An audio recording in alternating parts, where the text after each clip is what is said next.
Most people in the Western world base their happiness in life on this thing that they do for 8 to 9 to 10 hours a day. Yep. And all of their meaning comes from that. But what you've done is you've given your work a purpose that it was never meant to fulfill. You've made work give you purpose. Your work was never meant to give you purpose. Your work was meant to help you live out a purpose that was given to you.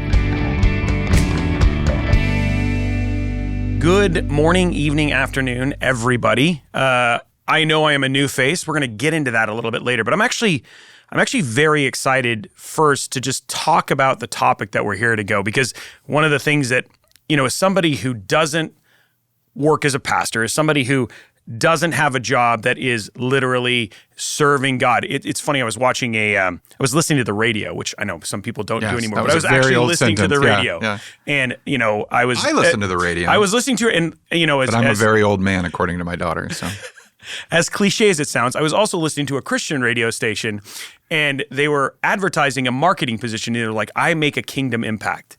And for that is always like something that has bothered me, because my job, I'm trying to understand the role of somebody who doesn't necessarily have a job that is a pastor, a job that isn't, the Great Commission. So I think one of the things that we're talking about today is work and purpose, which is such a critical part of so many people's lives, right? That and way more of those people who don't necessarily work at the church. When we think about work and purpose, let's frame that for the folks listening, because it has origins, like everything we can take back to the Bible. So where does it all begin? Yeah, so using from a few episodes ago, that framework of origin, purpose, meaning, and destiny as a way to look at really almost any subject. How can we look at this? So the best place to start is that question: where did work come from? Because I think there is a conception sometimes, in Christianity especially, that work is a punishment.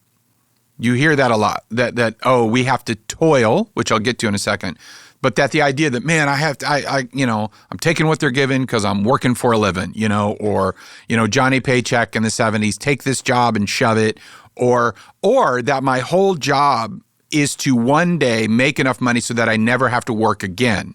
So that the point of work is to work enough so that you don't have to work. And I mean, that feels like the cycle. But I mean, right. It's funny because I can even think back to the garden. Adam and Eve, they get done. God says that you will work the land. Like that is it. It's almost like even then God was giving it as a punishment, because they got to just kind of chill in the garden all the time. Like they just hung out and like named things. Yeah, but see, that's where we understand work comes from before the fall of man. Yeah. Work is really established in the garden. Genesis chapter 1, around verse 26 and going on into 31, God gives them jobs. He says, be fruitful and multiply and tend these things that I've given.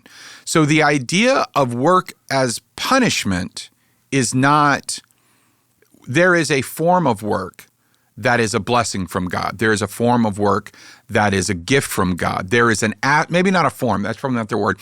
There is an aspect of work that is a gift from God, and that could be, that begs another question, which is why or how, and we can get to that in a second. But you see that both in the opening account in creation, which is Genesis 1, which is a poem about creation. It's a song about creation. And then Genesis 2 is the story about creation. And in both of those, God says, your task, I'm going to give you things that are meaningful to you. Meaning for you to be involved in, meaningful for you. And so we can at least say that, like everything else God did before the fall of man, he created it and it was good. Then we have, and you can go back a few episodes if you want, to the we broke it moment, which is it gets corrupted. So we have this thing that's established, perfect, good, valuable, worthy. And even if you're not maybe a quote unquote a Christian, or you're not a believer, you're not a person of faith, you would say, well, I don't know if I believe that. And yet all of us, regardless of our faith background, have a satisfaction that comes from doing something right, or there can be a satisfaction or a dignity that comes from work. We as Christians would say that's the remnant of that intended created state. What happens then is it gets corrupted in the fall of man. And that's where the famous passage in Genesis 3 comes from, and I can read it here. because I like to get my Bible out. But I'm old. I actually really I have to take my appreciate, glasses off.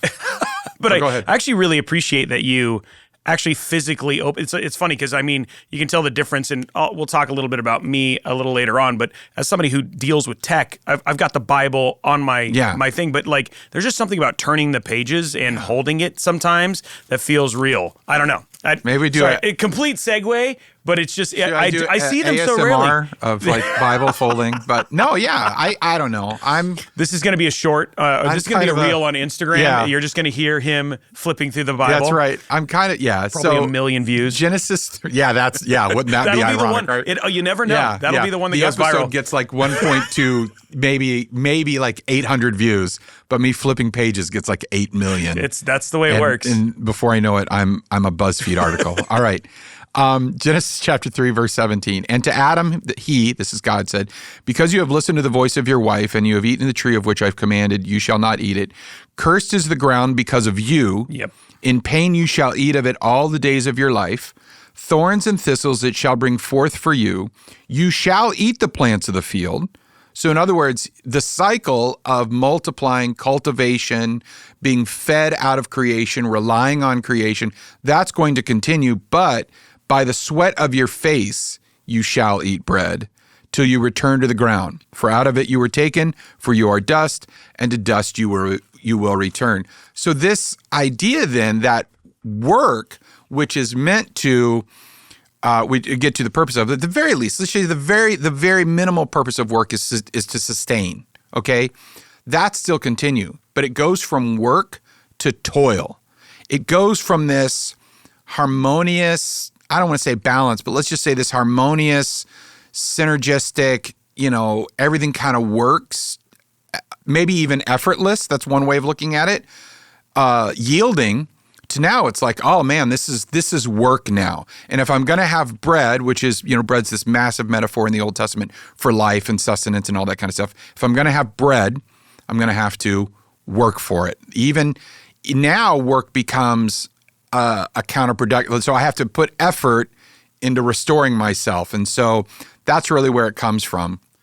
It blows my mind because... And that's where it breaks down, I guess, would be the way of looking at it. But it blows my mind because it's funny, when I was going through and prepping for this episode, that verse that you just read was the first time that I had considered that the mention of work. But that's, like you had already mentioned, it actually has been said before. Yeah. They were doing other things. God had given them commandments to do things. And there was like... so. The fact, I think the part that I'm trying to differentiate is like you've talked about toil and all this other thing, but when we're talking about, when we're here today, is that more driven by Genesis 3 or is it more driven by earlier on when God was asking us to just, do things? Yeah, yes. I mean, the answer is yes. Like everything. That's yes, so profound.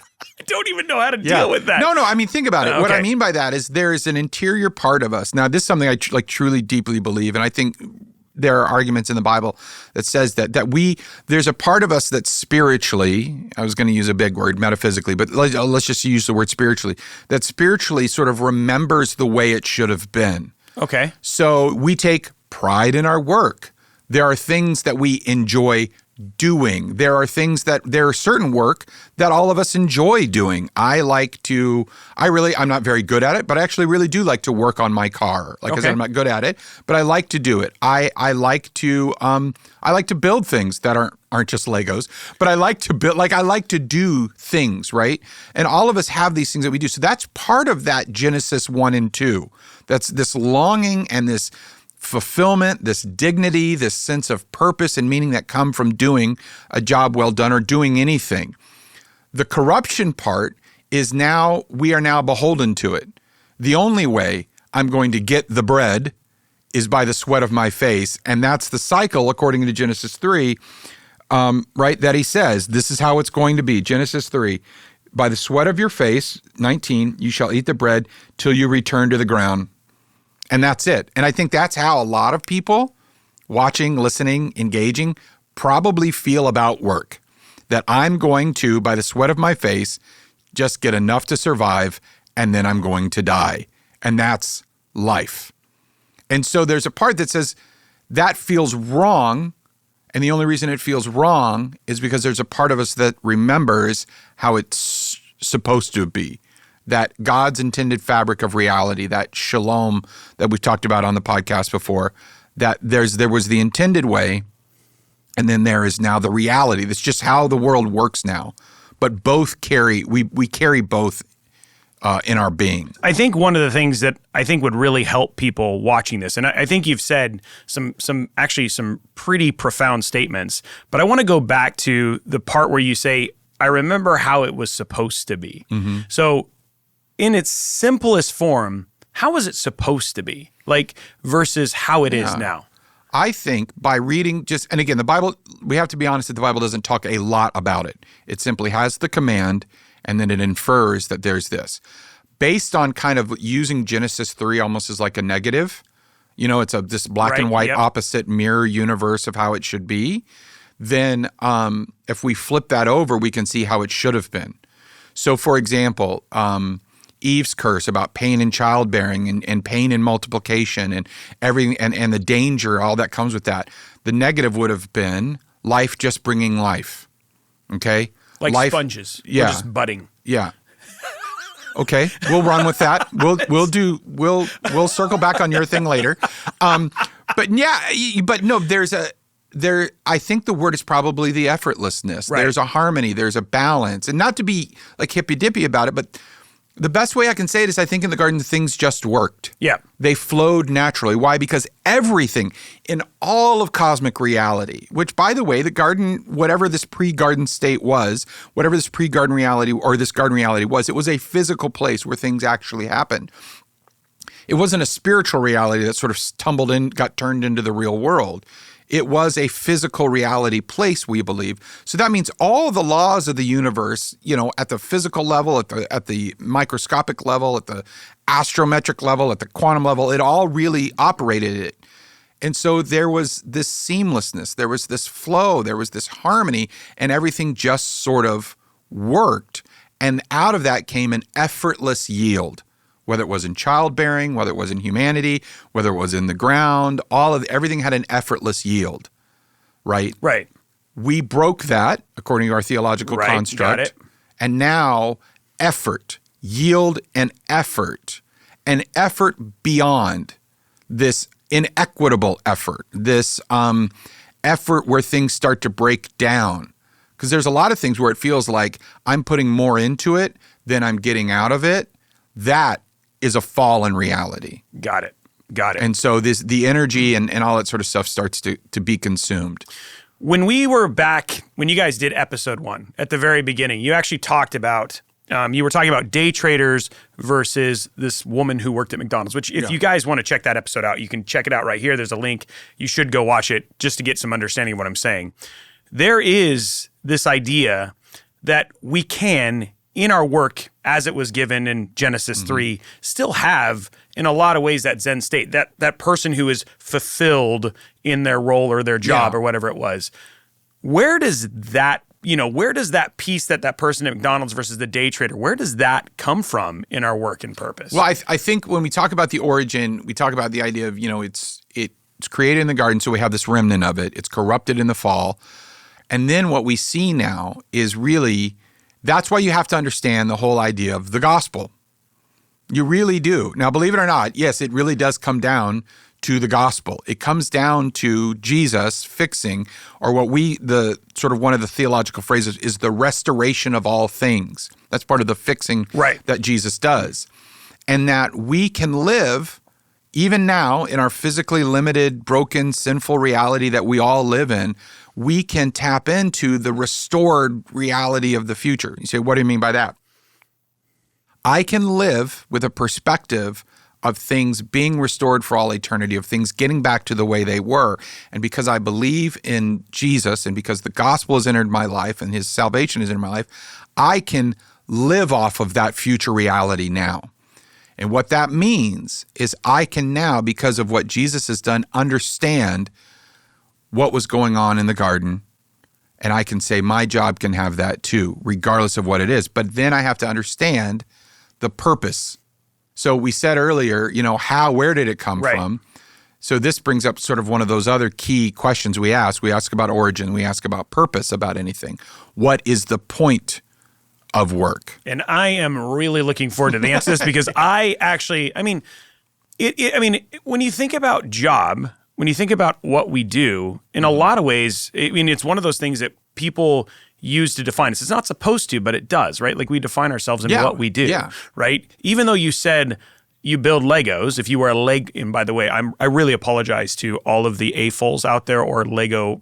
We understand the plural of Lego is Lego, right? Yes. So I'm sorry that we said Legos. I believe it's actually Lego bricks. I know, which we have had this argument before. Yeah, we've had this conversation which is even offline. a whole other thing. But I just want to protect the sanctity of our nerddom here and all that sort of stuff. Yes. But when we think about how purpose is defined, right? Like our job is like the majority of what we do. Mm-hmm. So how did that purpose come to be? Well, you really tapped on it, because what happens is rather than asking, what is the purpose of work in my life, we tend to ask, how is my purpose defined by my work? So that's what we do. So we consider, particularly in the United States and in the West, we measure someone's value to society by how well or how often they contribute to it based on the work that they do. So what we do is then we tend to say, this is a good job and this is a bad job. Yes. Or this is a job that brings value, or this is a worthless job. It doesn't bring value. But that makes society or your personhood the center of all of it. So how do I know I have a good job? Well, now let's start going down the list. How do I know I have a good job? Okay, well, it pays me. Yep. Right? But really the only idea of getting paid a lot is so one day I don't have to do the job anymore. Right. So a job should be so good that I don't have to do it one day. I mean, that's this weird way that we look at it. I'm talking about I know, in terms of like a secular, non-religious, right? In general. I will say that there are people who we're going to segue in a really bad way in some of but it's like there are people who are like, I love my job so much I never want to quit. Right? And there is a whole thing. And there's a little bit, but you're not wrong. Like for most people, that's a little bit of that Genesis 1 bleeding in. Right. Now there's something else. I've managed to tap into something else about work and purpose and toil and effort that is more true to what it should be.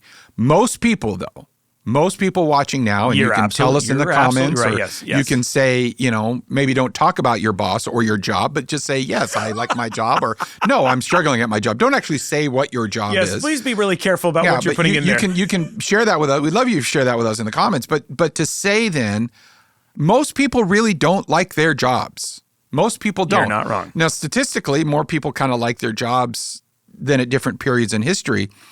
But I base my happiness, think about this. I base my happiness, most people in the Western world base their happiness in life and their meaningfulness in life, their own personal significance, on this thing that they do for 8 to 9 to 10 hours a day. Yep. And all of their meaning comes from that. But what you've done is you've given your work a purpose that it was never meant to fulfill. You've made work give you purpose. Your work was never meant to give you purpose. Your work was meant to help you live out a purpose that was given to you. Okay? So work is a means to accomplish a greater purpose rather than working for purpose. So I am living a known purpose through my work rather than using work to build or to discover my purpose. If I do that, I'm going to wind up hating my job. I'm just telling you right now, you will wind up hating your job because it's like any other idol in our life. It cannot withstand the pressure we put on it to bring meaning and significance, and it will let us down and it will betray us. And then when it doesn't do what we want it to do, which is give us purpose, which, by the way, it's incapable of doing, we'll still resent it for not doing it. And the reason and again, I want to go on the record, I do not hate my job. I'm just saying this. I feel like every time I have this discussion, and this was the last episode of this. Yeah. So I love my job. Yes. But if I got my purpose from my job, I would wind up eventually having some sort of contempt for it. And the reason why is because I'm asking something of it was never meant to do. My job, work, is meant to help me fulfill a human need from all the way back in the garden, to be fruitful and to multiply. In other words, to partner with God in the stewardship, care, and growth of creation.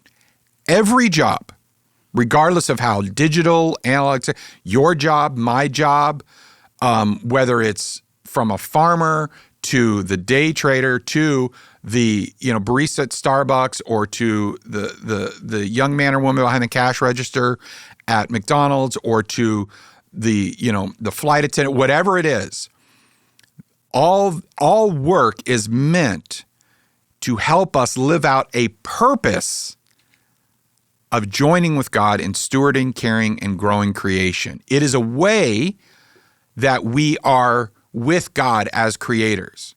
So after the fall, like everything else, it gets flipped around. So rather than my job being a way that I live out my purpose, my job becomes my purpose. And that's why I have to have bread, and I'm just going to sweat to get bread till I die, right? I now work so that I can live, and eventually one day I won't live. And that's really dark, I get that, but I guarantee you, if you go through all the country songs and you go through all of the, there's great country songs about work, about coal mining, truck driving, all this kind of stuff. Not a lot of them are really happy songs. 16 tons, what do you get? Another day older and deeper in debt. Right. Is that really a country song? I think that's it's a gospel song. No, it's a folk country song, yeah, right? Okay. I'm sorry, I'm not up to my... No, I think of, Working Man by Rush. Right. I get up, work 7, I get to work by 9. Right. I've been working overtime. They call me the working man. There's all these ideas about blue collar man sticks. None of them are like, oh man, work's the best. Right. Okay. And that's what happens when I take this thing called work. So whether I am, again, I don't care what job you have. I really don't. My job, which is one of the weirdest jobs on the planet, being a minister. It's a strange job. No matter what your job is. But one of the roles of my job is to so that I can live out, how do I help steward, grow, and care for creation, okay? So now I have to say, I have this purpose. Can my job help me fulfill that purpose? And I believe that most jobs can, okay? So, okay, yeah. No. The other part of it, because it's care, is your job is how God takes care of you and your family. Right. God uses your job also to take care of others. So at the very least, the dignity and the intended purpose of caring for your own little garden, which is your home or your family, whether you're single, married, friend group, whatever, however you define family in whatever sense right now, God is using your job to care for you and for them. That is how God provides for you. Right. And he also is using your job to help care for others, which falls back into the growth and the stewardship and the care of all of creation. And so that's the purpose of work. Got it. Yeah. There was so much said in that segment. And there was, I don't know if the camera was on me at all. We'll find out in post edit or whatever it was. There was a lot of just taking in the things that you said, because there's something, so I'll just take a minute for folks who don't know me, which is probably the majority of the people who are watching. I am a YouTuber. I make YouTube videos. That's what I do. What? Yeah. So this is like you. I have the opposite role different role in terms of making digital content, because I make digital content for entertainment purposes, where I feel like this one has kingdom impact. Mm-hmm. But there was something that you said earlier on, and I understand, guys, because I am not a pastor, I'm a man who loves God. I am a man who loves reading the Bible, but I have not studied it in the same way. So I will not be able to recall, like some people, just like off the top of my head, I was, you know what I mean? So forgive my ignorance when it goes to that stuff. But one of the things that you said, and when you were talking about your job, right? When you think about this, there is also this melding, this thread that you have you've weaved into your job, and I feel like I've I've been working on that too, that when I connect my larger purpose, the purpose that I have, whether that's, the Great Commission or, anything in terms of living a Christ-like life or whatever it was, it's like the job becomes a mechanism to do that. Mm-hmm.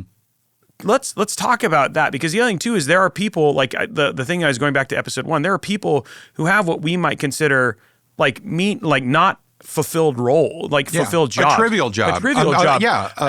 We have a very famous Costco guy, Lee, here in the Pacific Northwest, who, because of what he has done, it has changed. So let's talk about how do we, now you've defined that work isn't my purpose. So that means that there's something else is, but how do we meld those two worlds? Yeah. So one of the to get a little kind of weird and philosophical, one of the best things I would expect no less, so you know. Yeah. You're like, how is that any different? But one of the ways that I actually like how Aristotle talks about knowing if something's good or not is, does it fulfill its purpose? Okay, so how do you know that's a good water bottle? I can drink water out of it. Oh, yes. Okay, I remember this whole conversation. How do you know this is a good computer? It looks very impressive, but if it doesn't work, it's actually not a good computer. Right. How do I know? So how do I know if I have a good job? Is it fulfilling its purpose? Things are good when they fulfill their purpose. So if my job, regardless of what the job is, helps to steward, care, and grow the people in my life, other people's lives, my argument would be, it's a good job. Now, that can get dangerous because there are a lot of not good ways to make money. Yes, right? Of course. So I've never actually watched the show, but I think anyone who's ever seen The Wire would say probably not some good ways to make money on The Wire. Not Sopranos, there's a lot of ways to make money. Or the real Sopranos movie, Analyze This, which is technically the same plot line. But anyway, it's all this kind of stuff. There are really bad ways to make money. So how do I know if the way that I'm providing for my family, providing for the people, caring, growing steward, is good? And this is where one of my personal heroes from history comes in, John Wesley, the founder of Methodism. So if you're not familiar with Methodism, or you're not familiar with who John Wesley is, he was an English pastor, part of the Church of England, and really had his own personal salvation experience. It really illuminated a lot of stuff. And I really resonate with his theological constructs. But John Wesley has this great sermon called On Money, and it talks about it. And John Wesley gives sort of these 3 rules of advice on how to live in relationship to money. Right. And his 3 rules are this. Number 1, gain all you can, so earn all you can. Save all you can, so that you can give all you can. Right. So there is sometimes a bias in Christianity, a lot of times based on how we read a lot of passages, and especially in Christ in reference to the poor, and those are all absolutely valid. What that turns into is this celebration, or sometimes even people that have done well financially, and they feel like a guilt or a shame, or maybe I shouldn't do this. And so how do I know if my gaining is good, if my earning is good? So what I like about Wesley is he gives you permission to go make an honest living and succeed at it. That there is no more vice in inordinate wealth than there is virtue in inordinate poverty. Got it. Okay, now, let me say this. He puts some incredibly profound restrictions on your capacity to earn, and they are this. Number 1, gain all you can, but not at the cost of your own life or health. Okay. So he says that. Which is like work-life balance, right? Like that's what he's saying. So what now and by the way, this is in the age where people's health were like coal mines. Right. And tar pits, that's when he's saying this. So he would even say, you cannot work yourself, coal miner, to death. Wesley would never say that if you are literally working yourself to death, then the gain, you may be gaining all you can, but you're not doing it in a way that honors the purpose of work. Got it. Do you see what I'm saying? Yeah. Okay. No. So he says, not at the cost of your life and health, and he would have meant that physically, and there are jobs that are physically taxing. He would also say, not at the cost of your heart and mind. So think about this. This is the 18th century, and Wesley is tapping into the physical realities and the physical effects of work, but now he is talking about the mental, spiritual, and emotional impact that not having a gainful job, that over-gaining, can have on your life. In the 18th century, Wesley ties into this. So if my job comes at the cost of my physical life and my physical health, then this is not a way I should be gaining all I can. Does that make sense? Right. If it's coming at the cost of my spiritual, mental, and emotional health, this is not the way that I should be gaining all I can. And that doesn't necessarily mean that you may have the wrong job. It also might be the way in which you're approaching said job too, right? Yes, absolutely. Don't blame the job. Yes, exactly, right? Because there is, and just to break it down even more simply, like, if there's people who, like, they have a job that pays very well, but they're working 80 hours and they're neglecting their family, then you're impacting heart, you're impacting health. It's like you're taking a holistic approach to how your job is affecting the whole person, is right. Because remember, take it all the way back. Let's keep we'll thread it back through. If my purpose is to steward, care, and grow creation, then if I'm earning, but I'm not stewarding and caring for my garden, which is my family or my immediate circle. I don't want to, I don't want everyone to think nuclear family, but whatever your immediate circle is, let's call that your garden. If I'm not helping care, steward, grow, and care for my garden, this little patch of reality that God has given me, then my work has gone off purpose, regardless of what it is. By the way, I'll say this, if anyone is in the ministry, you're engaged in the podcast, however you're engaging today, and you're a minister, this is still true for us.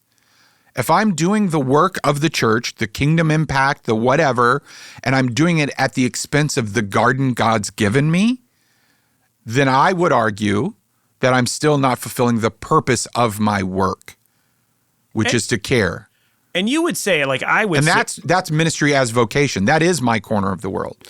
And I would say this, that usually if you are in a role or you feel like you're in the car right now and you're listening to this and you're feeling like there's something wrong in your work, this could be one of those things, right? Where you might, where you need to take a step back and almost look at how you are approaching work. And we'll talk a little bit more about the mental and how that, in terms of the kingdom impact, but there's also that part where it's just like, what are you neglecting? It's so funny because as somebody who worked at Microsoft and I made games for 20 years, I remember one time I did 89 trips to Germany. It was in a year. I flew over 1.5 million miles in a single year, which was crazy. And I remember when I was super proud of releasing the game at the time, which was Rise, Son of Rome. I remember the thing that I loved the most was when I reconnected with my family. But I remember getting down there that there was that question that was in my soul of had I really made the right choice at that point in time? Because my kids were a year and magical times that I had missed doing something like this, right? And so I feel like, and if you're really still and you one of the things, it's prayer, it's that quiet time where you sit back and reflect, turning off your phone and really just think. A lot of times that tugging that you'll feel, that a lot of people that might be something you need to look at. That's just why what you're saying is so important, and it's biblical too. Yeah, and I think like for me, I was a church planner and we didn't have a lot of money, so I went and got a job at the call center. So I was fulfilling in the sense of providing. We'll get to how to ask some questions you can ask if I have a good job or not. Right. We can do that sort of practically in a second. But what I was providing for my family in that sense, but it was legitimately coming at the expense of my own heart and mind. It was the most soul-sucking, horribly internally destructive time. One of the darkest most internally destructive times at my mind. Now here's the thing. I was having relationships with people at work. I was encouraging. I was doing everything right, bringing home a paycheck, the food was on the table, all that. But what it was doing what is at the cost. Now, here's the other thing about Christianity, though, because both of these two, I think almost anybody, secular saint, would agree with. Oh, those are great. Here's where Christianity makes the difference. So if it's not at the cost of my life and health or my family's, you can always add or my family's. If it's not at the cost of the heart and mind or my family's hearts and minds. But for Christians, we have this other imperative, which is my gain can't come at the cost of my neighbor. So I can't gainfully do anything that comes by the destruction of my neighbor's life and health or my neighbor's heart and mind. I can't do things gainfully, morally, ethically. Wesley would argue, now, he thinks of it as like, hey, you shouldn't open up a coal mine that sends, stuff down into the local village. Right. But man, it can be so much more. It can be so much more because there's so much more ways in the modern world to make money. I have to say, does the money that puts food on my kid's table take food from another family's table?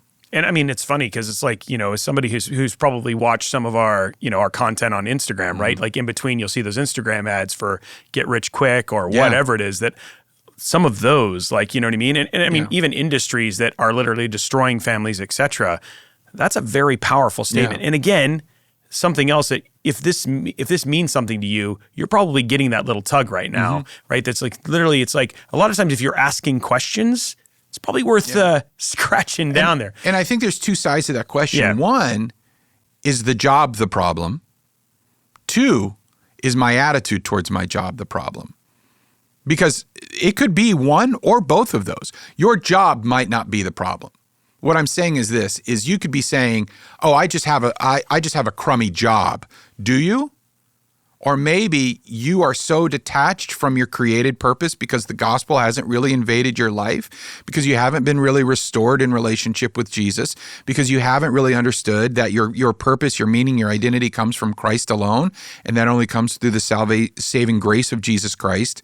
Until you lock into all that, you may find great meaning in your job after that, because now your job is not your purpose. Right.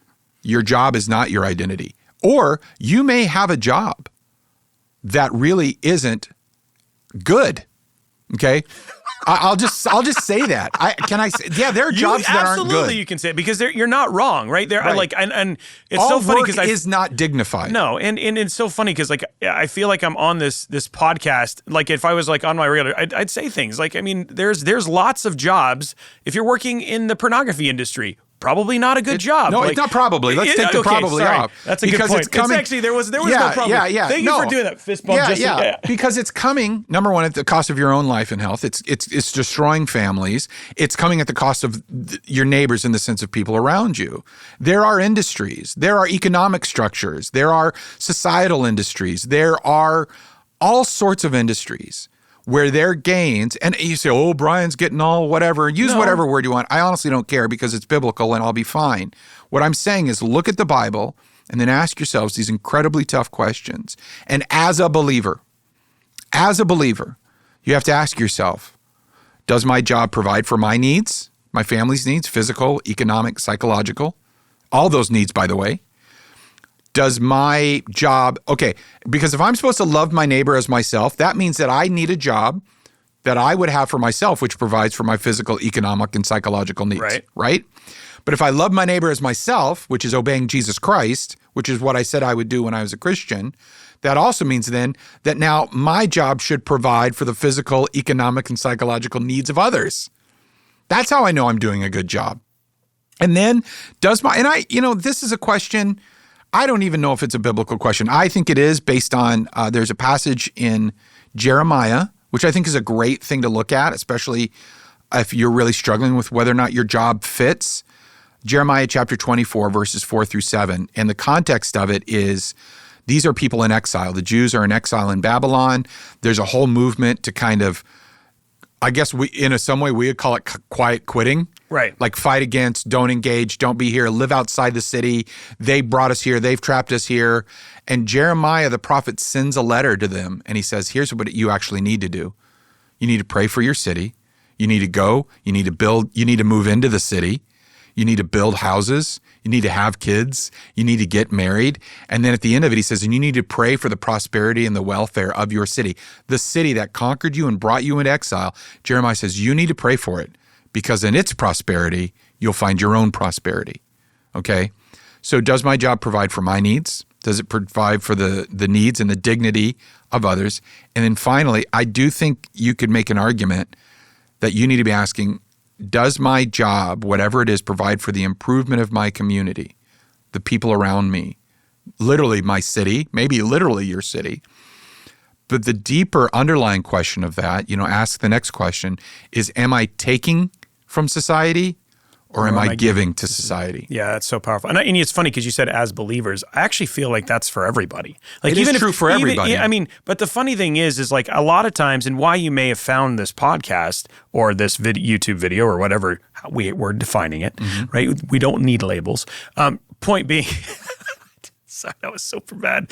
But the point I'm trying to make is that you might be searching, in a lot of ways, even the practical things that you're saying right now are going to help anybody, right? Mm-hmm. Like, in a lot of times, if you start to do those things, and especially if you can reframe your work in the way that it says, well, wait, I actually am doing that, then it'll create some peace there for you, right? Like, as you start to trying to work through that. Right. I just feel like. So I think of, like, there's a couple of things. I think number one is from time to time I have to go to Walmart, right? And so at Walmart, we live here in the Pacific Northwest. We live in just a community of immigrants. There's people from all over the world who live here, right?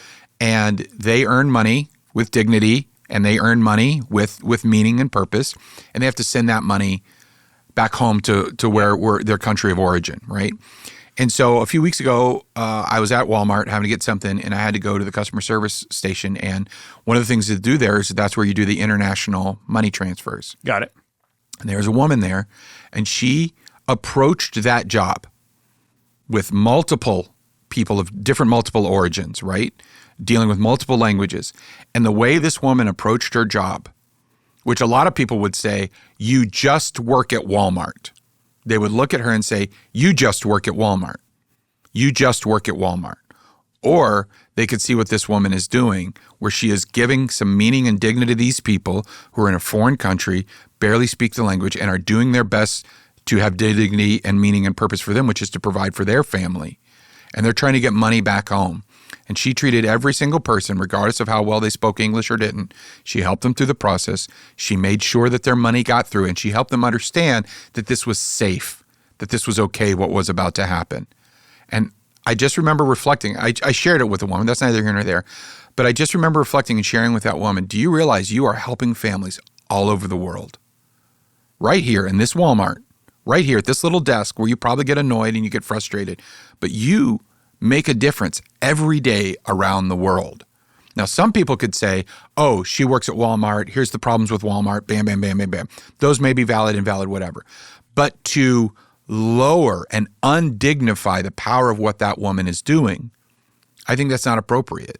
And if she is a person of faith, she can say, hey, you may think I only work at Walmart, but the fact of the matter is I take this responsibility to help other people steward, care, and grow their garden of creation very seriously. It's funny because I have a couple local places that I Starbucks for one, and then also there's this lady at McDonald's who, it's just funny. She calls everybody sugar. She's the kindest person, and every time I go through, regardless of how I feel, she makes me smile. Mm-hmm. Right? It is amazing that in whatever role, and I'm sorry, I'm not trying to negate the roles that they do, but what the point I'm trying to say is, like, people like Melissa and like Brandy and these people who will draw on my cups or whatever, those things that are above and beyond really do make a difference in my life. Right. And so to sit there and think that that you can't do that through any job, as long as it fits the criteria of moral and everything like that, really you're selling both God short, I feel like, in some ways, and you're also selling yourself short. Mm-hmm. And that's something to just be super cautious about. Yeah, and I would think, go find me a clerk at a grocery store or a ditch digger or someone who works for the highway department who is confident in their purpose in life, and go find me a multimillionaire living on Lake Washington, maybe multi-billionaire living on Lake Washington, whose only reason to exist is to work so that they can afford that house on Lake Washington. And let's put them down and sit them together and ask, which one of you feels more at peace, more contentment, more meaning, and more existential, divine, mystical, universal, whatever. Don't even use religious words. You just find purpose.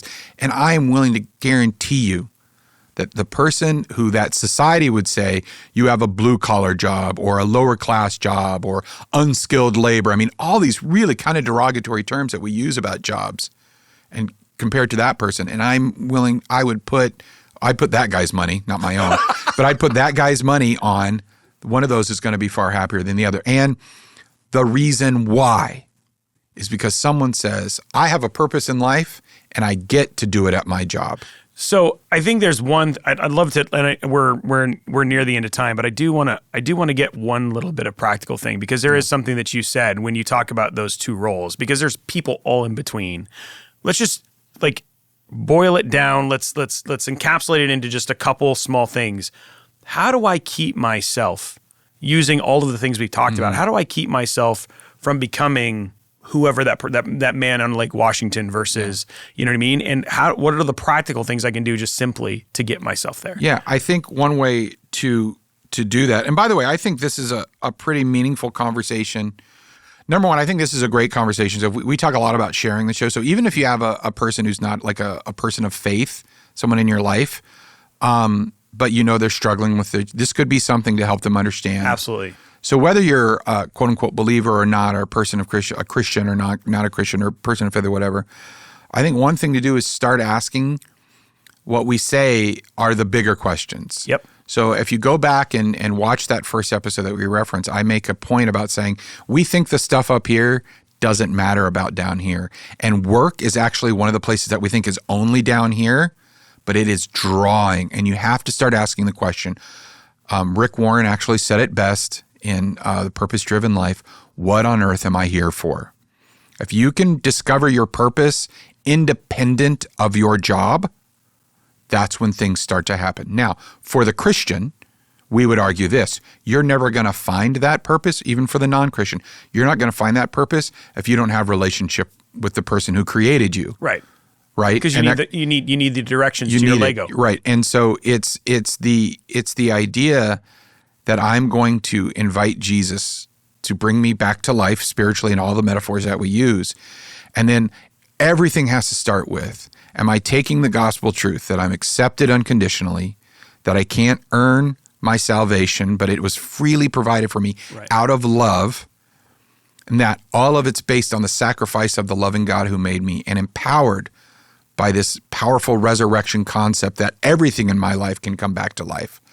And I just start praying, meditating, marinating, reflecting, and pressing that into every area of my life. Don't move on to, well, I got to know this higher theology thing. I was listening to something this morning in my own devotional life, and the encouragement, don't move on to like higher theology or move on to, just stop. Has the gospel touched my work life yet? Has the gospel touched my marriage? There's all sorts of ways, but on this one, and I really love this man for just press it in, keep pressing it in until it fills all the cracks, until it fills all the empty spaces. And not the high theology stuff, the simple truth that Jesus loves me, that I'm accepted, and that I can have relationship to my purpose, to my Creator through the cross. That's where it starts. And then I think I want to make sure I do share one verse that could really help kind of bring it all home for a lot of people, and that's Colossians chapter 3, verse 23. So let me read it because I want to. So we've done the thread, by the way. We've gone all the way from the garden. Now we're in the New Testament, living it out at a kingdom level.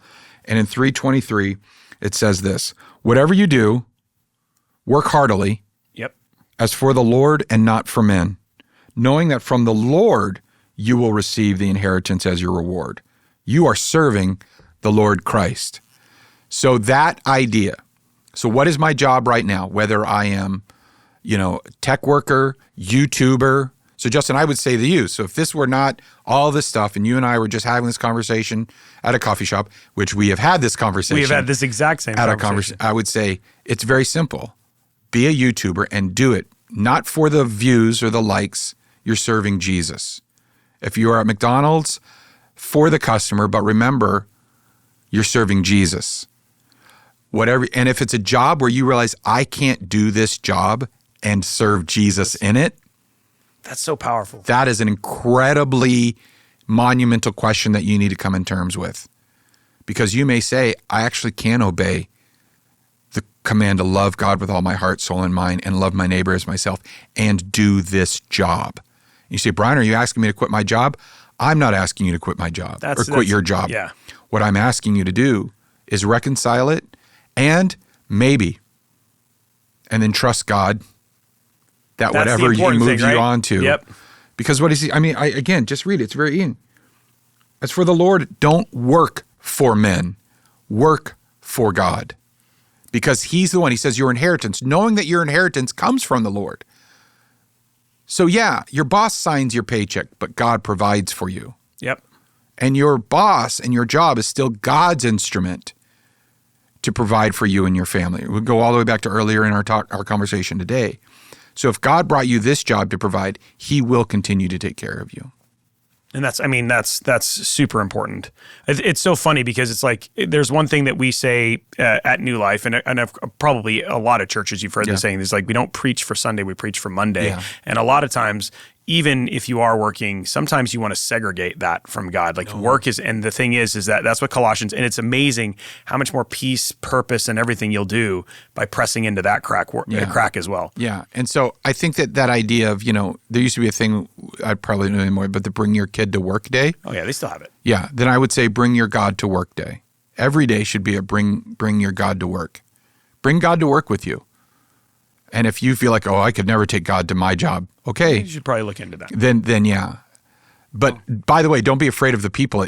You're like, well, God wouldn't like the people at my work. God loves the people at your job. And believe it or not, you may have an impact that you never believed, and your fear may have stopped that. You know what I mean? Yeah. So anyway, guys, that is it for today's episode. I just want to thank you so much for tuning in. We have multiple episodes again, and we've referenced some of those already. So if you want to check out past episodes, whether they've been displayed up above, but there's going to be links down in the description below. Make sure that you follow, especially if you're listening on Apple or any of the other podcasts. If you're on YouTube, I've already given you the 3 commands. Just remember them. You basically ring that notification bell, slap the subscribe button.